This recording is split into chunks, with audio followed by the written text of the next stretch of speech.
It was a rather cloudy evening, so cloudy that the sun wasn't visible in the sky, but not a single raindrop could be seen or heard from either. Mostly everyone was inside at this time of day, either having dinner with their families or watching TV that could be heard from afar. Truly a typical day in the streets of New York City, just without any rats visible at this time of day. On this day, however, nearby two very busy sandwich shops was a building that looked different from the rest. This building here looked more typical, with gray paint, windows with different styles, but this building was different.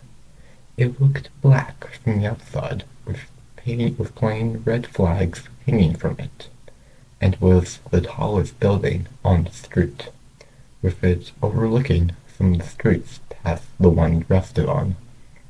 Just then, a truck parked next to this building as two men with gray uniforms stepped outside the truck and opened the back. They then began to take out what was in the back of the truck, which turned out to be some simple furniture, such as a nightstand and a small chair. Just then, a red hatchback pulled up near the truck, and the passengers began to walk out the car. Out walked a man who looked to be in his 40s, who was wearing a suit and a tie and was looking rather fashionable. A woman who looked to be in her 40s as well was on her phone. A teenager who looked to be around 17 or 18 as he was playing on what looked like to be a Switch and was putting all his focus on it. And a girl who was reading a book and refused to look up from it. "I see you made it here on time," the man said in a smooth voice. "Yes, we did. Now, where would you like us to place this furniture?" one of the movers asked. "Take everything inside and we'll see what belongs where," the woman said. "Will do," the men said as they started to move all the furniture into the building one by one. They were sweating like crazy doing this, but one by one, they were getting the furniture into the building. "Now, kids, isn't our new home grand?" the woman asked as she was trying to get the kids to look up for once. "Cool. It's a building, just like every other one in the city," the teenager said as he didn't even lift an eye from his game. Now, this is the best part," the girl said, and she was also too invested in her book to look up at the building. Nor did she really care all that much. "Well, I think it looks like our new home, and it will be soon enough," the man in the suit said with a fairly happy voice. "I couldn't agree more," the woman said in a happy voice.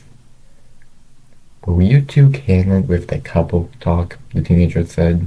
"We get it. You got married. It's getting old really quickly. Like you both." Now, Leo. "What did we say about that tone of yours?" the woman asked with an angry voice. "I don't know. What did you say about our freedom?" Leo replied with an annoying voice. Still he didn't look up from his game, nor did he want to anyway. "Yeah, I give up on this one," the man said with defeat in his voice. "Works every time," Leo said as he continued to focus on his game. "Alright, it's just like you said, it's a building," the girl said with a little sprinkle of optimism in her voice. "But this is going to be our home now," the woman said. "Remind me, why did we move from a perfectly good home to a city known for getting destroyed all the time and having rats and homeless people?" Leo said in an annoyed tone. "Kinda have to agree with him on this one. We were were perfectly fine back in New Jersey, you know," the girl said as she defended Leo. "I thought we made it clear. Your father wants to expand his business to the country, and what better state to do that than besides the one we stand in right now," the woman said with a happy tone. "Every other state in this country," Leo said as he lost his concentration and died in his game, which gave him what he needed to look up and see outside for once. "Well, we already have our permit to open shop here, so there isn't any going back now," the woman said. "Yippee, I guess," Leo said in a sarcastic tone. "Okay, sir. We got all the furniture inside," the mover said with a small amount of sweat visible on their foreheads. "Thanks so much. Now let's take a look inside and see where we would like you to place them," the man said. "Alrighty then," the mover said as the 6 of them headed inside and headed upstairs to where the apartment was. "Okay then, the family room will be here, the kitchen will be there, and the bedrooms, along with the bathrooms, will be upstairs," the man said. "Alright," the mover said as they moved the furniture into the correct rooms one by one. "Say, honey, could you show the kids to the store and see if everything is ready for opening day?" the man said. "Sure thing, Donald," the woman said. "Thanks, Jessica," Donald said as Jessica took the kids to the store down below. "Why are we here again?" Leo said. "Opening day isn't for 18 more hours or something." Now, your father wants to make sure everything is ready for tomorrow," Jessica said. "So you want us to do a check, I suppose," the girl said.